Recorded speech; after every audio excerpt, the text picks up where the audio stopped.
Today, let's break down the differences between above, on top of, and on. First up, above is used when things aren't touching each other. For example, you might say, the pictures are above the couch. Next, we have on, which is for normal placements, like when you say, the pillows are on the couch. Finally, on top of is for unusual placements. An example would be, the keys are on top of the refrigerator. Here's a tip. Use above when objects are separate, on for standard placements, and on top of for something a bit out of the ordinary. Understanding these terms can really help clarify your descriptions. First up, under is used when one object is covered by another.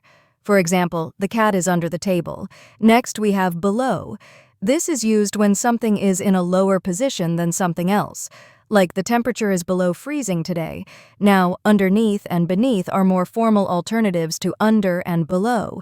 You might say, the book is underneath the pile of clothes, or the valley lies beneath the mountains.